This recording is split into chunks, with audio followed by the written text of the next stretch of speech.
내가 이르노니 너희는 성령을 따라 행하라. 그리하면 육체의 욕심을 이루지 아니하리라.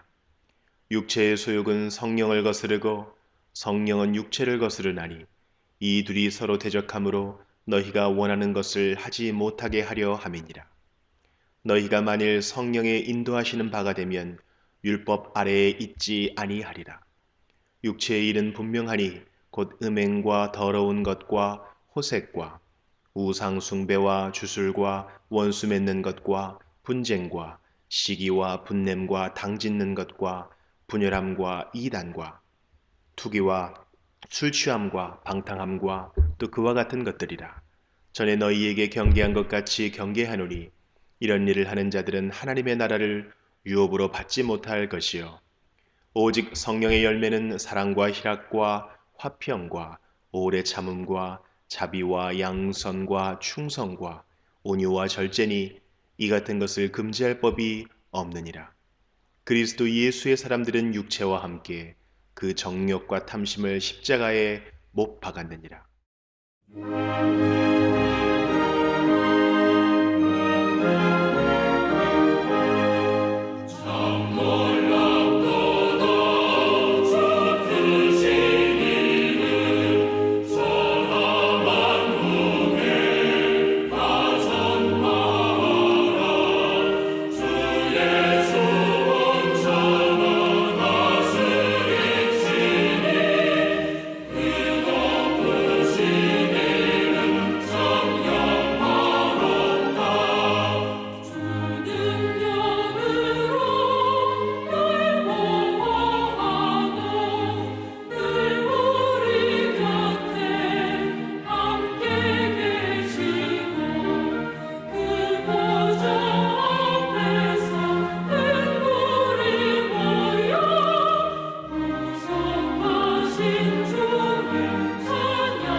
오늘 우리에게 주시는 하나님의 말씀은 이사야서 44장, 45장입니다. 이사야서 44장 1절에서 8절까지는 이스라엘의 회복에 대한 말씀입니다. 정직한 자는 반드시 회복된다라는 위로의 말씀이 선포되고 있습니다. 하나님께서 이스라엘을 회복시키시는데 특별히 정직한 자는 시냇가의 버드나무같이 회복되게 될 것을 말씀하고 계십니다. 1절입니다. 나의 종 야곱, 내가 택한 이스라엘아 이제 들으라. 현재 바벨론에서 70년 동안 포로 생활을 하고 있는 유대인들에게 하시는 하나님의 말씀입니다. 나의 종 야곱, 내가 택한 이스라엘아 이제 들으라. 2절입니다. 너를 만들고 너를 모태에서부터 지어낸 너를 도와줄 여호와가 이같이 말하노라. 나의 종 야곱, 내가 택한 여수로나 두려워하지 말라.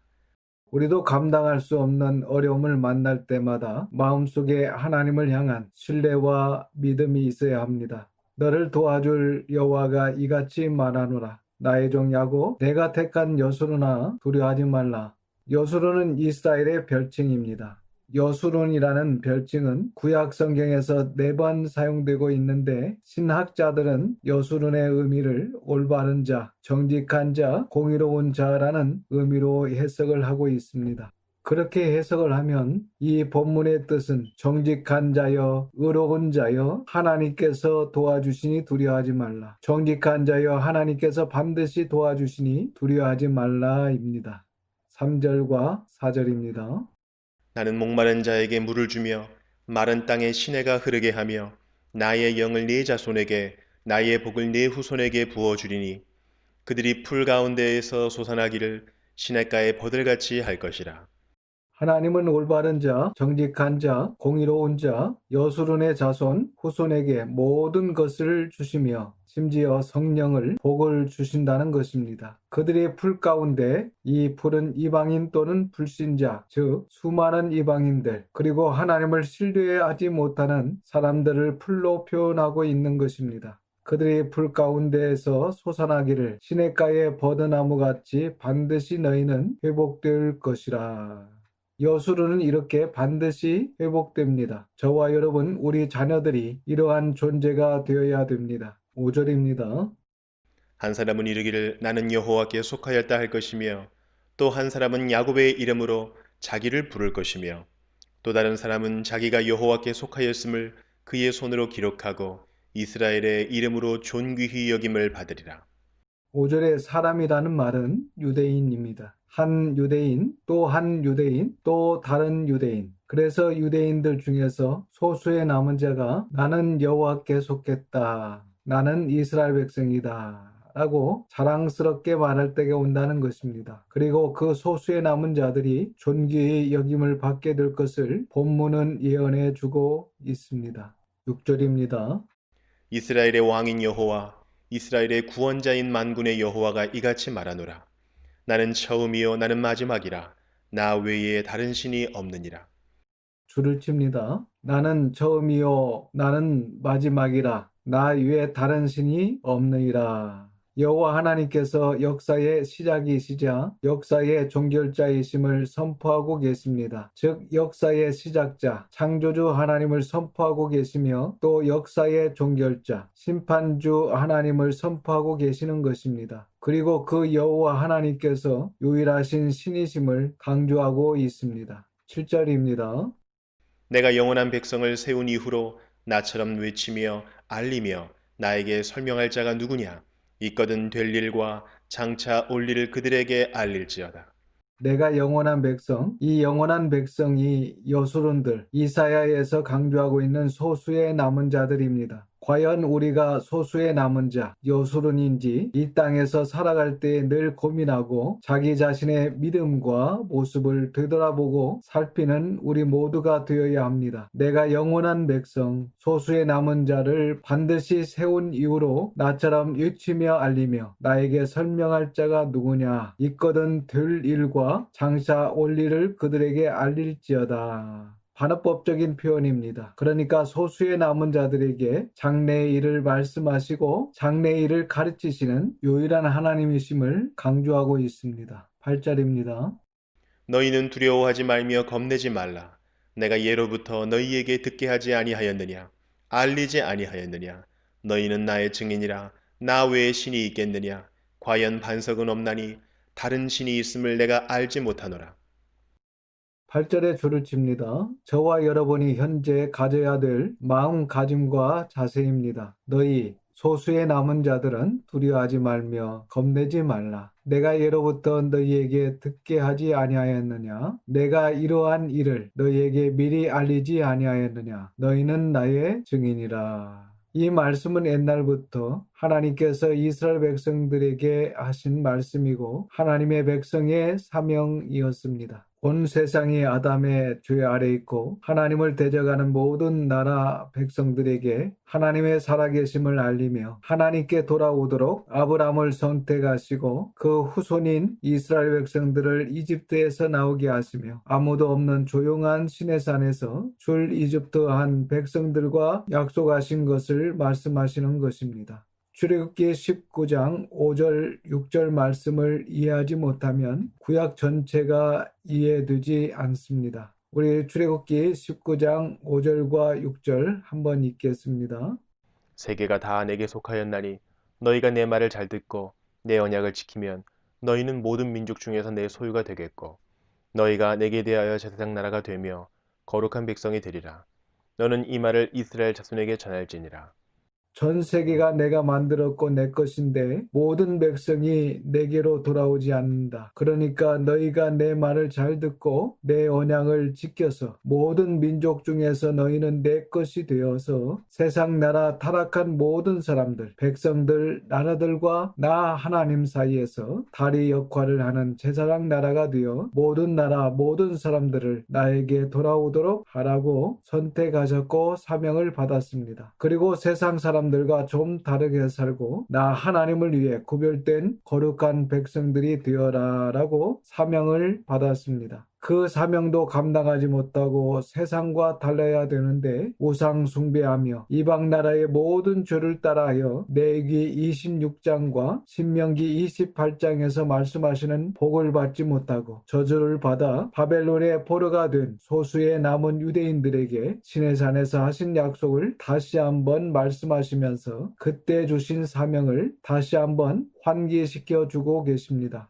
오늘날 모든 사람들 그리고 기독교인들까지 인생을 성공적으로 살아가는 방법, 이러한 인생이 잘 사는 인생이다라는 등 여러 가지 이야기들을 하고 있습니다. 그런데 성경에서는 하나님의 증인으로 거룩한 제사장의 사명을 감당하는 사람으로 살아가는 자야말로 인생을 참으로 잘 사는 것이라고 말씀하고 있습니다. 이러한 인생이 성공적인 인생인 것입니다. 저와 여러분들, 우리 자녀들이 우리 교회와 함께 하나님의 증인으로서 하나님의 전도자로서 거룩한 제사장 나라의 사명을 끝까지 잘 감당할 때에 우리에게 성공적인 인생이 될 수 있는 것입니다. 우리 주님께서도 우리에게 마태복음 28장에서 말씀하고 계십니다. 19절, 20절을 한번 읽겠습니다.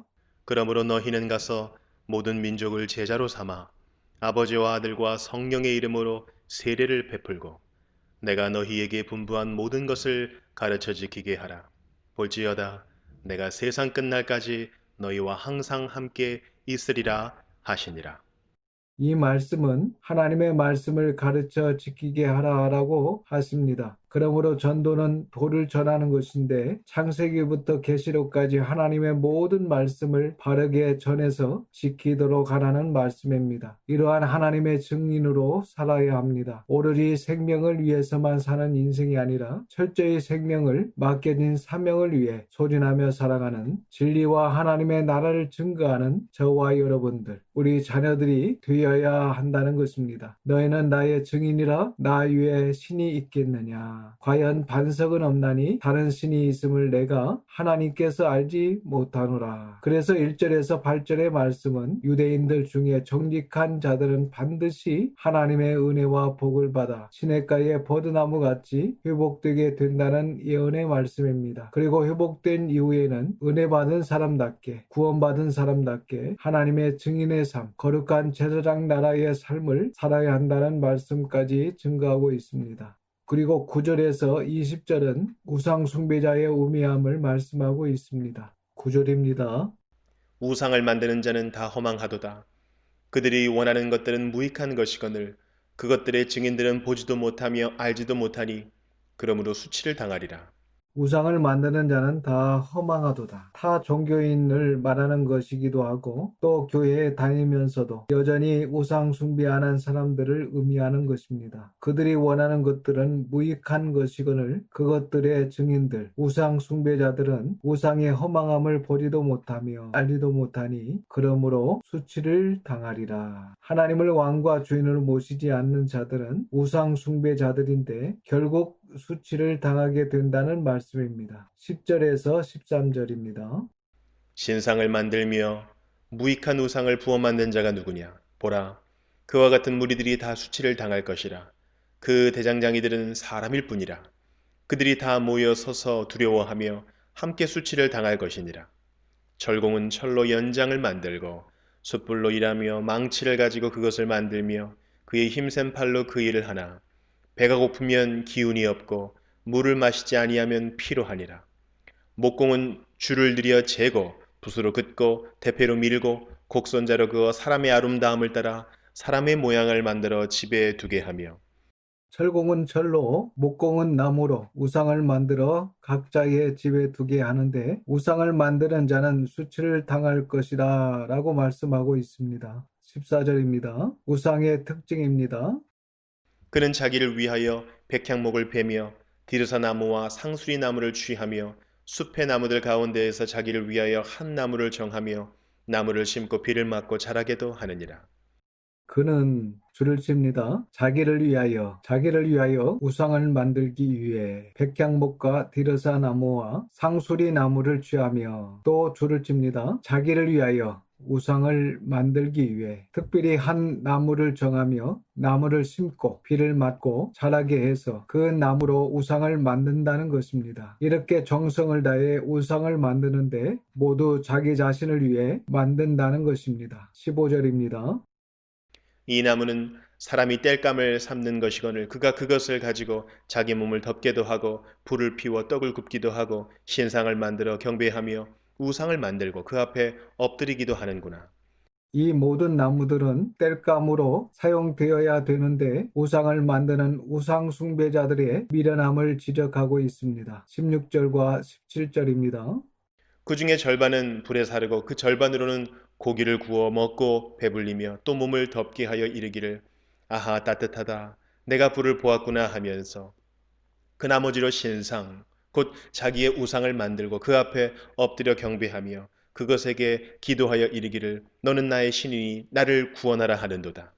그 중에 땔감 절반은 불에 사르고 그 절반으로는 고기를 구워 먹고 배불리며 또 몸을 덮게 하여 이르기를 아하 따뜻하다 내가 땔감으로 그 나무로 불을 지폈구나 하면서 그 나머지 나무로 신상 곧 줄을 칩니다. 자기의 우상 그래서 자기의 하나님을 섬기는 사람들이 있습니다. 공의의 하나님이 아니라 자기의 하나님, 내 편 하나님을 섬기는 사람들이 있습니다. 교회가 아주 이기적으로 성경을 아주 이기적으로 보는 사람들이 있는데 동일한 우상 숭배자들입니다. 자기의 우상을 만들고 그 앞에 엎드려 경배하며 그것에게 기도하여 이르기를 줄을 칩니다. 너는 나의 신이니. 여러분 우리 여호와 하나님은 나의 신이 아닙니다. 하늘에 계신 우리의 하나님이시며 공의로우신 하나님이십니다. 하지만 수많은 미신과 맹신에 빠진 사람들은 나의 신을 섬깁니다. 너는 나의 신이니 반드시 나를 구원하라 하는도다.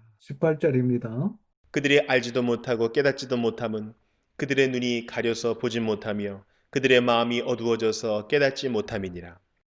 그들이 알지도 못하고 깨닫지도 못함은 줄을 칩니다. 그들의 눈, 즉 영의 눈이 가르져 보지 못하며 그들의 마음이 어두워져서 깨닫지 못함이니라. 결국은 이 마음이 문제입니다. 그 사람의 마음이 어두워 깨닫지 못하는 것입니다. 19절과 20절입니다.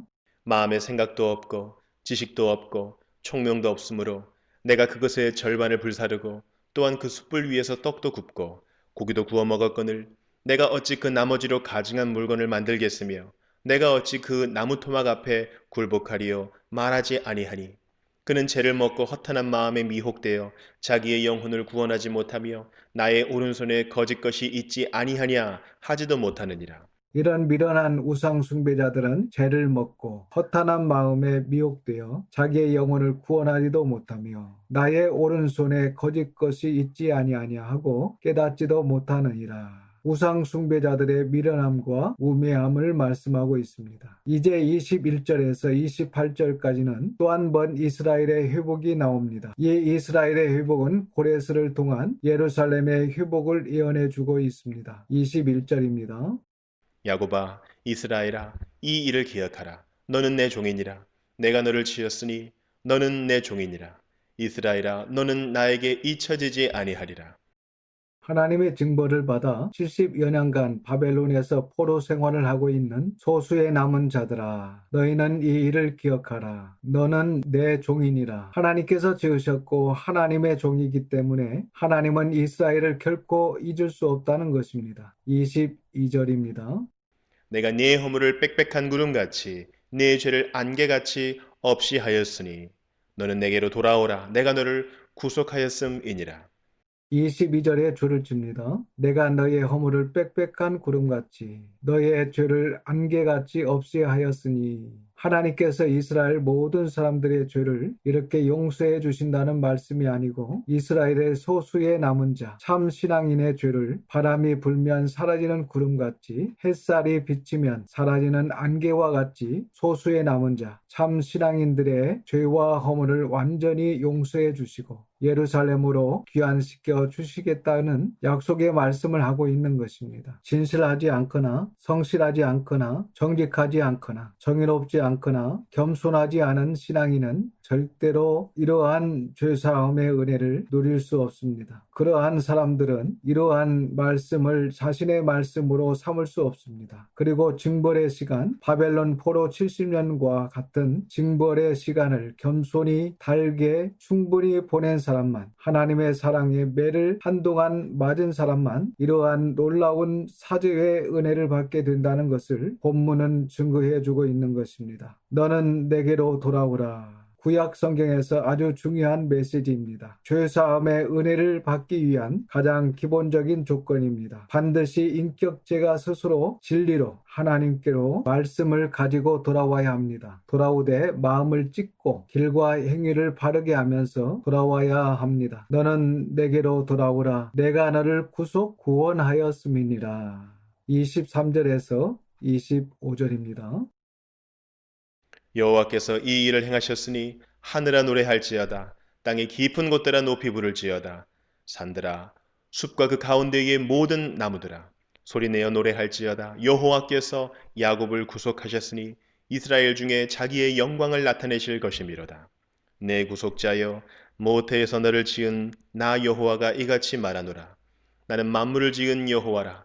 홀로 하늘을 폈으며 나와 함께 한 자 없이 땅을 펼쳤고 헛된 말을 하는 자들의 징표를 패하며 점치는 자들을 미치게 하며 지혜로운 자들을 물리쳐 그들의 지식을 어리석게 하며 너희와 언약을 맺은 하나님은 만물을 지으신 여호와라고 자기를 소개하는 것입니다. 이제 26절에 나오는 그의 종, 그의 사자들은 신실한 주의 종들, 25절과는 상반되는 미가, 이사야, 스바냐, 하바국, 예레미야, 예스겔과 같은 주의 참 종들을 지칭하는 표현입니다. 26절입니다. 그의 종의 말을 세워주며 그의 사자들의 계획을 성취하게 하며 예루살렘에 대하여는 이르기를 거기에 사람이 살리라 하며 유다 성읍들에 대하여는 중건될 것이라. 내가 그 황폐한 곳들을 복구시키리라 하며 그의 종의 말을 세워주며 그의 사자들의 계획을 성취하게 하며 이분들, 이 선지자들이 어떤 설교를 하셨습니까? 발표합니다. 예루살렘에 대하여는 이르기를 거기에 사람이 살게 되리라. 유다 성읍에 대하여는 다시 회복될 것이다. 다시 중건될 것이다. 내가 그 황폐한 곳들을 복구시키리라. 27절입니다. 기쁨에 대하여는 이르기를 마르라. 내가 네 강물들을 마르게 하리라 하며 기쁨, 이 기쁨은 바벨론을 의미하는 것으로 해석을 합니다. 바벨론에 대하여는 이르기를 마르라. 내가 내 강물들을 마르게 하리라 하며 즉 바벨론을 망하게 하리라 하며 28절입니다. 고레스에 대하여는 이르기를 내 목자라. 그가 나의 모든 기쁨을 성취하리라 하며 예루살렘에 대하여는 이르기를 중건되리라 하며 성전에 대하여는 네 기초가 놓여지리라 하는 자니라.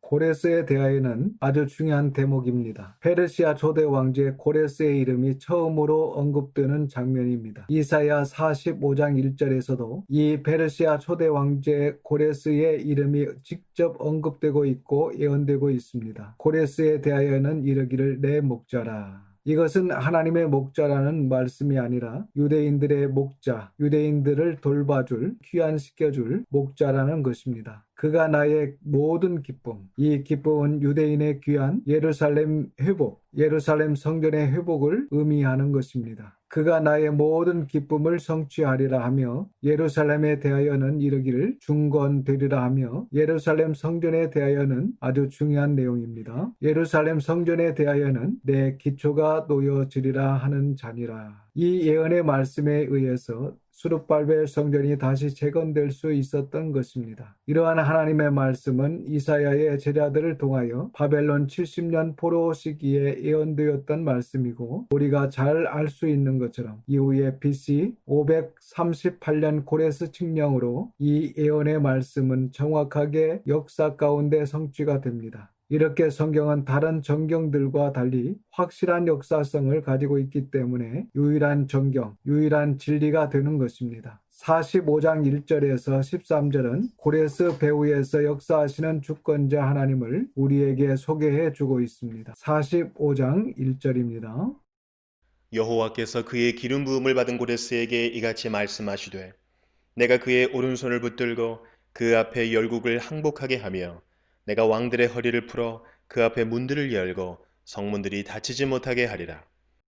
1절에 줄을 찝니다. 여호와께서 그의 기름 부음을 받은 고레스에게 이같이 말씀하시되 하나님께서 기름 부음을 받은 고레스. 이 표현은 고레스가 하나님의 도구임을 말씀하시는 것입니다. 하나님의 도구, 어떤 도구입니까? 고레스가 이스라엘을 바벨론에서 귀환시켜줄, 해방시켜줄 하나님의 도구라는 뜻입니다. 1절 중반절에 보시면 내가 그의 오른손을 붙들고 그 앞에 열국을 항복하게 하며 내가 왕들의 허리띠를 풀어. 본문에서 허리띠를 푼다는 것은 스스로 무장을 해제하고 고레스에게 항복한다는 의미입니다. 그래서 왕들의 허리를 풀어 에다가 무장 해제와 항복이라고 적어 놓으면 될 것 같습니다. 그러니까 고레스 앞에 열국의 왕들이 무장을 해제하고 항복하게 될 것을 이사야서는 예언해 주고 있습니다. 그 고레스 앞에 열국의 문들을 열고 성문들이 닫히지 못하게 하리라. 고대 전쟁에서 성문을 여는 것은 승리할 수 있다는 것입니다. 성문만 열 수 있다면 그 성을 함락시키는 것은 시간 문제였습니다. 그래서 1절 하반절은 여러 나라의 성읍들이 고레스의 공격에 맥없이 함락되게 될 것을 예언해 주고 있는 것입니다. 이러한 예언의 말씀 역시 문자 그대로 성취가 되게 됩니다.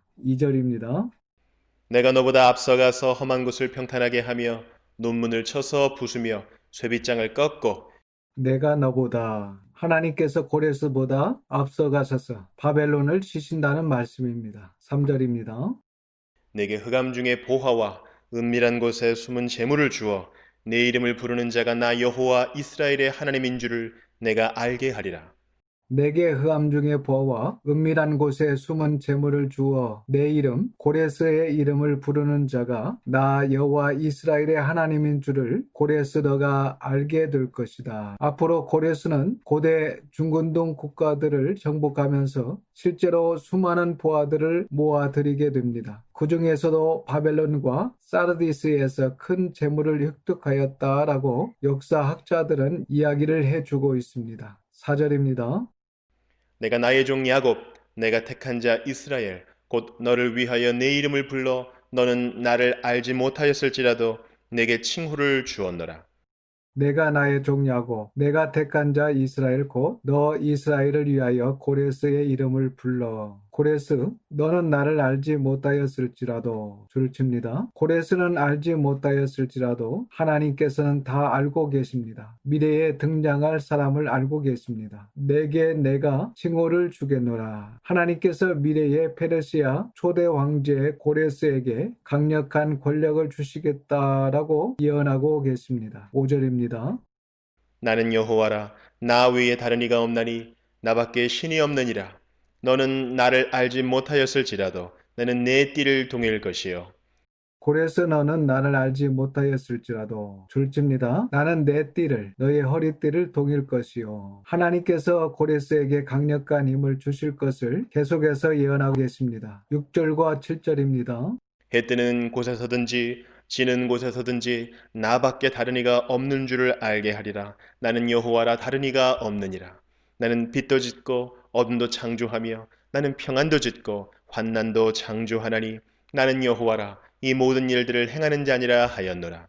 이 지구상에 하나님밖에 없다는 것을 알게 해 주신다는 것입니다. 이러한 역사성은 다른 종교에서는 전혀 찾아볼 수 없는 내용들입니다. 오직 유일하게 성경에서만 이러한 역사성이 증거되고 있습니다. 나는 빛도 짓고 어둠도 창조하며 우리는 창세기 1장을 배웠기 때문에 충분히 이해할 수 있는 내용들입니다. 그런데 당시 고대 중근동 사람들은 이 세상에는 수많은 신들이 존재하며 그 존재하는 신들은 저마다 자신의 주관하는 특정 영역이 있어서 그 신은 그 영역을 벗어나면 아무런 능력을 발휘하지 못한다는 다신론적 신 개념을 가지고 있었던 시대였습니다. 특별히 페르시아의 국교였던 조로아스터교는 빛을 주관하는 신과 어둠을 주관하는 신이 따로 있다라고 믿고 있었습니다. 빛의 신은 어둠의 영역을 주관할 수 없고 어둠의 신 역시 빛의 영역을 주관할 수 없다는 믿음을 그들은 가지고 있었습니다. 하지만 7절의 말씀은 유일신 여호와께서는 빛과 어둠의 모든 영역을 함께 주관하신다는 유일신관을 그 시대에 선포하고 있는 것입니다. 나는 평안도 짓고 환난도 창조하나니.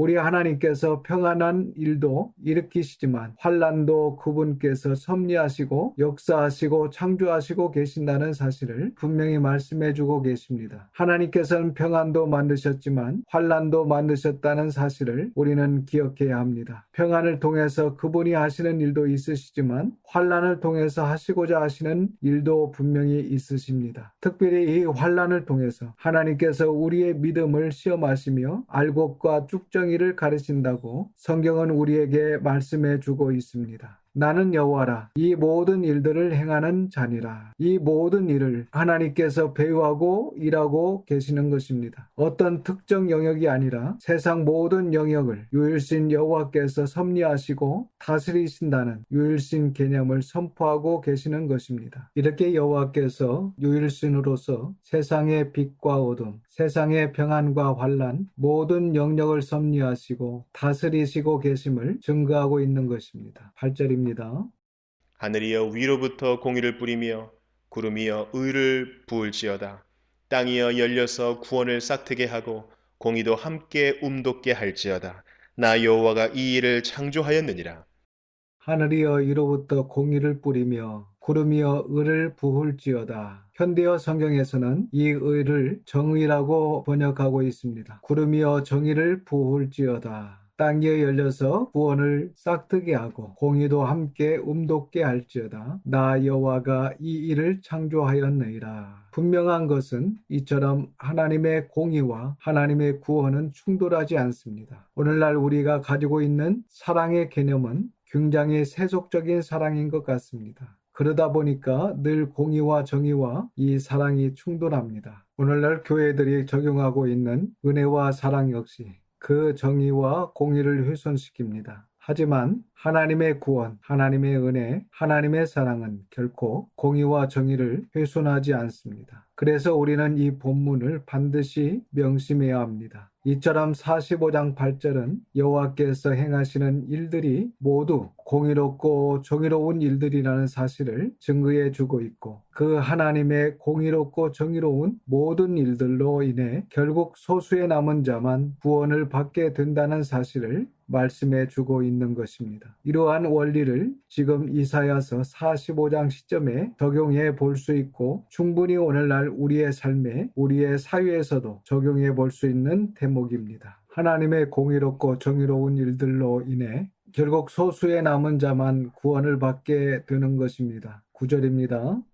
질그릇 조각 중 한 조각 같은 자가 자기를 지으신 이와 더불어 다툴진대 화 있을진저 진흙이 토기장이에게 너는 무엇을 만드느냐 또는 네가 만든 것이 그는 손이 없다 말할 수 있겠느냐. 질그릇 조각 중 한 조각 같은 자. 바로 저와 여러분입니다. 질그릇 조각 중 한 조각 같은 자가 자기를 지으시니 토기장이와 더불어 다툴 수 있느냐. 만약에 다투면 어떻게 됩니까? 줄을 칩니다. 화 있을진저. 저주를 받게 됩니다. 자기 자리를 넘어서면, 자기 분수를 넘어서면 저주를 받게 됩니다. 감히 질그릇 조각이 토기장이가 결정해서 어떤 일을 진행하시는데 거기에 반항해서 토기장이와 다툰다면 화 있을진저. 저주를 받게 된다는 것입니다. 계속해서 보시면 진흙이 토기장이에게 너는 무엇을 만드느냐 또는 내가 만드는 것, 즉 질그릇 조각이 그는 토기장이는 손이 없다. 세상의 질그릇 조각이 토기장이에게 손이 없다. 지금 토기장이가 만들어서 자기가 존재하고 있는데 그 질그릇이 얼마나 교만하고 미련한지 감히 토기장이는 손이 없답니다. 이런 사람이 하나님의 저주를 받게 됩니다. 10절입니다. 아버지에게는 무엇을 낳았소 하고 묻고 어머니에게는 무엇을 낳으려고 해산의 수고를 하였소 하고 묻는 자는 화 있을진저. 아버지에게는 무엇을 낳았소? 아버지에게 나를 왜 낳았소 하는 자. 또 어머니에게는 나를 왜 낳아서 해산의 수고를 하였소 하고 묻는 자녀는 줄을 칩니다. 화 있을진저. 이런 불효막심한 자녀는 하나님의 저주를 받게 됩니다. 그런데 본문의 내용은 단순히 제가 설명을 드렸던 이러한 내용으로 끝나지 않습니다. 9절과 10절에서 토기장이 또는 아버지 어머니는 바로 하나님이십니다. 즉 하나님을 토기장이와 아버지 어머니로 비유하고 계시는 것입니다. 그렇다면 이러한 비유가 우리에게 주는 메시지는 무엇이겠습니까? 하나님께서 하시는 일에 대하여 사람은 따지고 논쟁할 자격이 전혀 없다는 것입니다. 하나님께서 때로는 평안도 짓고 환난도 창조하시는데 그 하나님의 하시는 일에 대하여 사람은 따지고 논쟁할 자격이 전혀 없다는 말씀을 하고 계십니다. 창조주 하나님을 깨달아야 이러한 겸손한 신앙이 가능합니다. 심판주 하나님을 깨달아야 이러한 겸손한 태도를 가지게 됩니다. 창조주 하나님께서는 영원하고 놀라운 경륜과 깊은 지혜로 세상 모든 영역을 섭리하고 계시고 다스리고 계십니다. 그런데 피조물에 불과하며 지혜가 짧은 인간이 하나님의 행사, 하나님의 결정에 불평을 한다는 것은 있을 수 없는 일임을 하나님께서 말씀하고 계시는 것입니다. 그러므로 하나님께서 행하시는 일들이 하나님께서 일하시는 모습이 우리의 짧은 생각으로 이해가 되지 않는다 할지라도 겸손히 받아들여져야지 하나님께 주장을 하거나 불평을 나타내거나 논쟁을 시도해서는 안 된다는 것입니다. 그러다가는 9절과 10절에서 이야기하시는 것처럼 화 있을진저 저주를 받을 수 있습니다. 아마 당시 바벨론에서 포로 생활을 하고 있는 유대인들 중에 상당수가 하나님의 일하심을 이해하지 못했던 것 같습니다. 하나님께서 왜 예루살렘을 망하게 하셨는지, 하나님께서 왜 우리를 바벨론에서 포로 생활을 하게 하시는지, 하나님께서 왜 이방나라 고레스를 사용하시는지 등등 하나님의 행사와 결정에 많은 불만과 불평을 가지고 있었던 것입니다. 그러한 배경 가운데 이사야서를 통하여 하나님께서 이와 같은 말씀을 하고 계시는 것입니다. 11절도 같은 내용입니다. 보시면 11절도 수사 의문문을 사용하여 역사의 배후에서 일하시는 하나님의 주권을 믿고 겸손히 받아들이라는 것입니다. 11절입니다. 이스라엘의 거룩하시니 곧 이스라엘을 지으신 여호와께서 이같이 이르시되 너희가 장래일을 내게 물으며 또 내 아들들과 내 손으로 한 일에 관하여 내게 명령하려느냐. 이스라엘의 거룩한 이 곧 이스라엘을 지으신 여호와께서 이같이 이르시되 너희가 장래 일을 내게 물으며 또 내 아들들과 내 손으로 한 일에 관하여 내게 명령하였느냐. 참 어렵게 번역이 되어 있는데 수사 의문문이기 때문에 그렇습니다. 그러니까 하나님께서 행하시는 일에 대해 그 누구도 불만을 가지거나 묻거나 따지거나 명령할 수 없다는 것입니다. 이러한 말씀들을 우리는 우리의 삶에 어떻게 적용해야 합니까? 우리는 어떤 큰 일을 겪을 때 하나님과 사람의 관계가 조물주와 피조물의 관계라는 것을 늘 인식하고 겸손히 낮아져 하나님의 일하심을 받아들이고 인내하며 성실하게 진실하게 기다리는 우리의 신앙이 되어야 하는 것입니다. 어떤 어려움을 만날 때에 성급하게 판단을 하고 불평을 하고 성급하게 주장을 하면 죄를 짓게 됩니다. 힘들고 어렵지만 그래도 겸손히 하나님의 일하심과 섭리하심을 인내하며 기다릴 수 있는 성실한 믿음의 사람들이 되어야 하는 것입니다. 12절입니다. 내가 땅을 만들고 그 위에 사람을 창조하였으며 내가 내 손으로 하늘을 펴고 하늘의 모든 군대에게 명령하였노라. 여기 하늘의 모든 군대는 천사들입니다. 내 손으로 하늘을 펴고 하늘의 모든 천사들에게 명령하였노라. 이제 13절은 하나님께서 이러한 절대 주권으로 고레스를 불러 일으키실 것임을 다시 한번 말씀하십니다. 앞에서 하나님의 주권을 강조한 다음에 그 하나님의 주권으로 고레스를 불러 일으키셔서 역사를 진행해 가시겠다. 이것이 일하시는 하나님의 공의로우심을 본문은 증거해 주고 있습니다. 13절입니다. 내가 공의로 그를 일으킨지라. 그의 모든 길을 곧게 하리니 그가 나의 성읍을 건축할 것이며 사로잡힌 내 백성을 값이나 가품이 없이 놓으리라. 만군의 여호와의 말이니라 하셨느니라. 내가 공의로 그를 고레스를 일으킨지라. 이 고레스를 일으키시는 것이 하나님의 부정이나 그를 훼손하는 것이 아니라는 것입니다. 우리가 알지 못해서 그렇지 하나님께서 페르시아를 통해서 바벨론을 침공하게 하시며 또 그 중건동의 역사를 하나님께서 이끌어 가시는 그 모든 역사들이 굉장히 공의로운 하나님의 경륜 가운데 이루어지게 될 것임을 예언하고 있는 것입니다. 내가 공의로 고레스를 일으킨지라. 그의 모든 길을 곧게 하리니 그가 고레스가 나의 성읍 예루살렘 성읍을 건축할 것이며 사로잡힌 내 백성 이스라엘을 값이나 가품이 없이 남유다 백성들에게 어떤 대가도 받지 않고 유대인들을 해방시켜 주리라. 만군의 여호와의 말이니라 하셨느니라. 이렇게 성경은 분명한 역사성을 가지고 있기 때문에 그 누구도 부인할 수 없는 진리입니다. 이제 14절에서 25절은 하나님의 주권으로 인한 유대인과 이방인의 제한 속죄에 대해서 말씀해주고 있습니다. 14절입니다. 여호와께서 이같이 말씀하시되 애굽의 소득과 구스가 무역한 것과 스바의 장대한 남자들이 네게로 건너와서 네게 속할 것이요 그들이 너를 따를 것이라. 사슬에 매여 건너와서 네게 굴복하고 간구하기를 하나님이 과연 네게 계시고 그 외에는 다른 하나님이 없다 하리라 하시니라. 예굽, 구수, 스바의 모든 것이 고레스에게 속하게 된다는 것입니다. 그리고 그들이 너를 따를 것이라. 사슬에 매여 건너와서 내게 굴복하고 간구하기를 하나님이 과연 내게 계시고 그 외에는 다른 하나님이 없다 하리라. 그래서 온 세상에 이때를 두고 하는 말이 물이 바다 덮음같이 바벨론이 함락되는 것을 보고 물이 바다 덮음같이 여호와의 영광을 인정하는 것이 온 세상에 가득하게 될 것이다 라고 하박국이 노래한 것입니다. 15절입니다. 구원자 이스라엘의 하나님이여 진실로 주는 스스로 숨어 계시는 하나님이시니이다.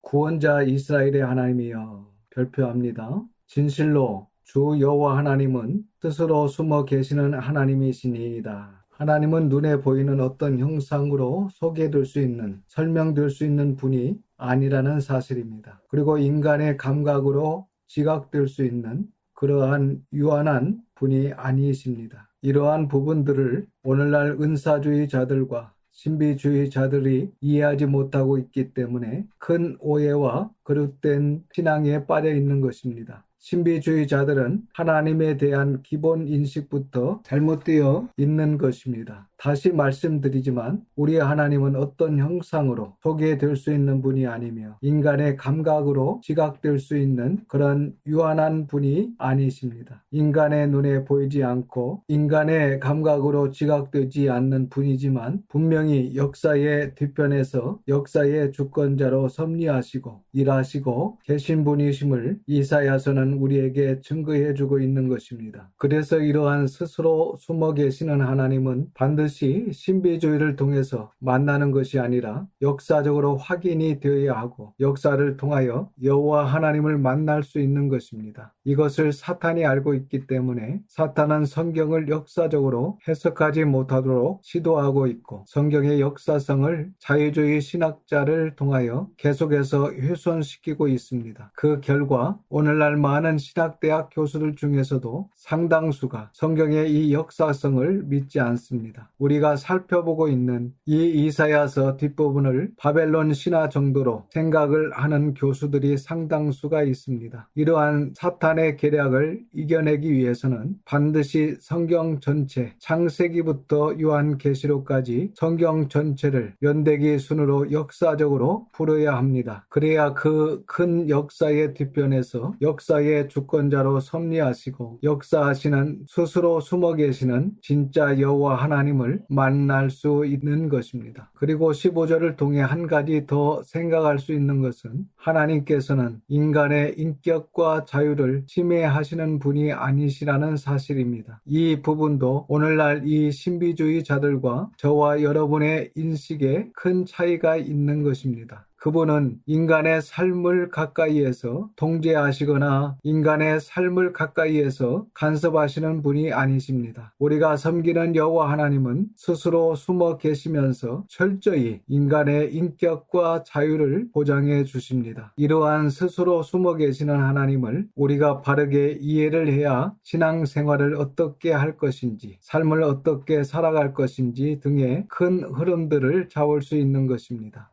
간단히 말씀을 드리면 스스로 숨어 계시는 하나님 앞에서 우리 인간들이 스스로 풀어나가야 할 숙제들이 생각보다 매우 많다는 사실입니다. 숨어 계시는 하나님 앞에서 성경의 교훈을 가지고 스스로 인생이라는 숙제를 사람이 잘 풀어나가야 하는 각자의 숙제가 우리에게 주어져 있는 것입니다. 이렇게 15절은 참 중요한 구절이고 우리에게 여러 가지를 생각하게 해주는 구절입니다. 16절과 17절입니다. 우상을 만드는 자는 부끄러움을 당하며 욕을 받아 다 함께 수욕 중에 들어갈 것이로되 이스라엘은 여호와께 구원을 받아 영원한 구원을 얻으리니 너희가 영원히 부끄러움을 당하거나 욕을 받지 아니하리로다. 소수의 남은 자, 참 신앙인들은 줄을 칩니다. 여호와께 구원을 받아 별표합니다. 무엇을 얻게 됩니까? 영원한 구원을 얻으리니 너희가 영원히 부끄러움을 당하거나 욕을 받지 아니하리로다. 18절에서 20절입니다. 대저 여호와께서 이같이 말씀하시되 하늘을 창조하시니 그는 하나님이시니 그가 땅을 지으시고 그것을 만드셨으며 그것을 견고하게 하시되 혼돈하게 창조하지 아니하시고 사람이 거주하게 그것을 지으셨으니 나는 여호와라 나 외에 다른 이가 없느니라. 나는 감추어진 곳과 캄캄한 땅에서 말하지 아니하였으며 야곱 자손에게 너희가 나를 혼돈 중에서 찾으라고 이르지 아니하였노라. 나 여호와는 의를 말하고 정직한 것을 알리느니라. 열방 중에서 피난한 자들아 너희는 모여 오라. 함께 가까이 나아오라. 나무 우상을 가지고 다니며 구원하지 못하는 신에게 기도하는 자들은 무지한 자들이니라. 20절에 줄을 칩니다. 신학자들은 여기 나오는 열방 중에서 피난한 자들을 이방인들로 해석을 하고 있습니다. 그러니까 열방 중에서 피난한 자들아 라는 것은 하나님께서 이제 이방인들을 초청하는 내용으로 해석을 하고 있습니다. 만약 신학자들의 이 해석이 맞다면 이제 하나님께서 유대인만 초청하시는 것이 아니라 유대인과 함께 이방인도 이미 구약시대 때부터 초청하고자 하시는 하나님의 분명한 의도를 나타내고 계시는 것입니다. 21절입니다. 너희는 알리며 진술하고 또 함께 의논하여 보라. 이 일을 옛부터 듣게 한 자가 누구냐? 이전부터 그것을 알게 한 자가 누구냐? 나 여호와가 아니냐? 나 외에 다른 신이 없나니 나는 공의를 행하며 구원을 베푸는 하나님이라. 나 외에 다른 이가 없느니라. 줄을 칩니다. 나는 공의를 행하며 구원을 베푸는 하나님이라. 나 위에 다른 이가 없느니라. 그래서 성경을 역사적으로 풀지 않으면 절대 하나님을 이해할 수 없습니다. 그렇게 풀지 않으면 결국은 타 종교하고 비슷해집니다. 바로 하나님의 유일성입니다. 22절입니다. 땅의 모든 끝이여 내게로 돌이켜 구원을 받으라. 나는 하나님이라 다른 이가 없느니라. 땅의 모든 끝이여. 이 말은 이방인들이여 라는 의미로 보입니다. 그래서 이방인들이여 내게로 돌이켜 구원을 받으라. 나는 하나님이라 다른 이가 없느니라. 23절입니다. 내가 나를 두고 맹세하기를 내 입에서 공의로운 말이 나갔은즉 돌아오지 아니하나니 내게 모든 무릎이 꿇겠고 모든 혀가 맹세하리라 하였노라. 내가 나를 두고 맹세하기를, 하나님께서 하나님을 두고 맹세하기를 내 입에서 공의로운 말이 나갔은즉, 우리가 헤아리지 못해서 그렇지 하나님은 공의로운 말씀만 하십니다. 하나님의 입에서 공의로운 말이 나갔은즉 돌아오지 아니하나니, 즉 하나님의 공의로운 예언의 말씀은 반드시 성취된다, 반드시 이루어진다, 1.16도 떨어지지 않고 반드시 역사를 통하여서 성취되게 될 것을 의미하는 것입니다. 돌아오지 아니하나니 반드시 성취되나니. 줄을 칩니다. 내게 하나님께 모든 무릎이 꿇겠고 모든 사람의 혀가 맹세하리라. 맹세라는 번역보다는 자백이라는 번역이 더 좋은 번역입니다. 즉 하나님께 모든 무릎이 꿇겠고 모든 사람의 혀가 자백하리라 하였노라.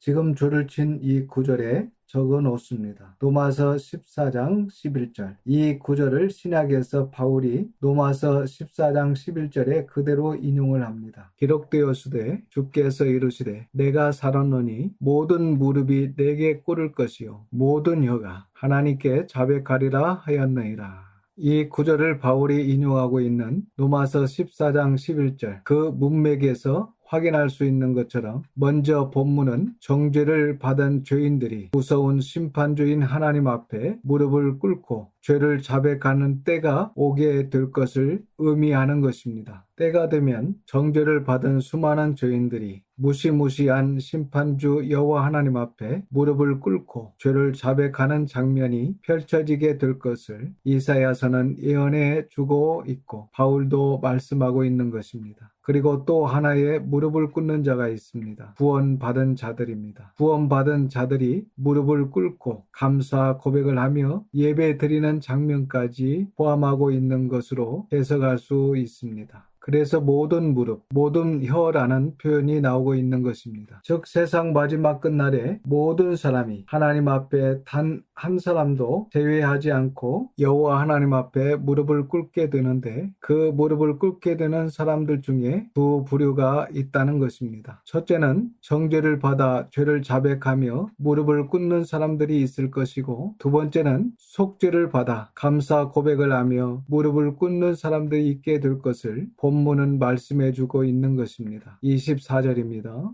내게 대한 어떤 자의 말에 공의와 힘은 여호와께만 있나니 사람들이 그에게로 나아갈 것이라. 무릇 그에게 노하는 자는 부끄러움을 당하리라. 그러나 내게 대한 어떤 자의 말에 공의와 힘은 여호와께만 있나니 이방 사람들이 그에게로 나아갈 것이라. 무릇 그에게 하나님에게 노하는 자는 부끄러움을 당하리라. 그러나 이 그러나에 X표합니다. 원문에는 이 그러나라는 접속사가 없습니다. 오역입니다. 무릇 그에게 노하는 자는 부끄러움을 당하리라. 이 구절은 우리 교회에서 강조하고 있는 대한 속죄 교리를 말씀해 주는 많은 구절 중에 한 구절입니다. 이렇게 성경은 결코 만인 구원 교리를 말씀하지 않습니다. 성경은 철저히 제한 속죄 교리를 우리에게 말씀해 주고 있습니다. 이방인들 중에 하나님께 구원받는 사람들도 있지만 하나님의 심판을 받아 부끄러움을 당하게 될 사람들도 많이 있을 것임을 24절 하반절은 분명히 증거해 주고 주고 있는 것입니다. 이제 마지막 25절은 24절의 말씀처럼 이방인들 중에 어떤 사람은 구원을 얻고 또 어떤 사람은 거부를 당하여 부끄러운 심판을 받게 되는 것처럼 유대인들 중에서도 제한 속죄가 있게 될 것을 예언해 주는 구절입니다. 즉 25절은 유대인들 중에 남은 자의 구원에 대한 말씀입니다. 25절입니다. 이스라엘 자손은 다 여호와로 말미암아 의롭다함을 얻고 자랑하리라 하느니라. 이스라엘 자손. 이 이스라엘 자손은 계속 예스겔서에서도 부연 설명을 했던 것처럼 소수의 남은 자로 봐야 됩니다. 그러니까 이스라엘 자손을 다 이야기하는 것이 아니라 소수의 남은 자는 한 명도 빠짐없이 소수의 남은 알곡들은 다 여호와로 말미암아 의롭다함을 얻고 자랑하리라 하느니라. 그래서 24절과 25절을 함께 읽어야 되고 이 구절은 만인 구원 교리를 지지하는 말씀이 아니라 철저히 제한 속죄 교리를 지지하는 말씀입니다. 이렇게 유대인과 이방인 모두 제한 속죄가 있게 될 것을 성경은 말씀해 주고 있는 것입니다. 사랑하는 여러분, 우리 하나님은 인간의 눈으로 보이지 않고 인간의 감각으로 지각되지 않는 크고 놀라운 분이십니다. 진실로 스스로 숨어 계시는 하나님이신 것입니다. 성경이라는 정확한 역사책을 통하여 하나님을 이해하고 그 역사 가운데 일하시는 하나님을 더 깊이 알아가는 저와 여러분, 우리 자녀들의 신앙이 될 수 있기를 주님의 이름으로 축원합니다. 기도하겠습니다. 아버지 하나님, 힘든 인생 가운데 살아가고 있는 저희들에게 여수로나 두려워하지 말라 라고 위로의 말씀을 허락하시니 감사합니다. 우리가 올바르고 정직한 여순으로 살아갈 수 있도록 도와주시옵소서. 시냇가에 심겨진 버드나무가 그 뿌리를 시냇가에 뻗어서 어떠한 가뭄이 올지라도 두려워하지 아니하며 그 잎이 청청하며 결실이 그치지 아니하는 것처럼 우리가 어떠한 어려움 가운데 있을지라도 시냇가에 심겨진 나무가 되어 두려워하지 아니하며 늘 성령의 열매, 빛의 열매를 맺는 하나님의 자녀로 살아갈 수 있도록 인도하여 주시옵소서. 마음이 어두워 깨닫지 못하는 어리석은 인생이 되지 않게 하시고 시대를 읽을 수 있는 지혜와 총명을 허락하여 주시옵소서. 평안도 짓고 환난도 창조하시는 아버지 하나님, 우리가 분수를 넘어서서 하나님께서 하시는 일에 대하여 논쟁하지 않게 하시고 배후에서 공의롭게 일하시는 하나님의 섭리와 역사를 잊고 피조물로서 겸손히 인내하며 성실하게 진실하게 살아가는 우리가 될 수 있도록 붙들어 주시옵소서. 모든 것을 감사드리며 우리 구주 예수님의 이름으로 기도드립니다. 아멘.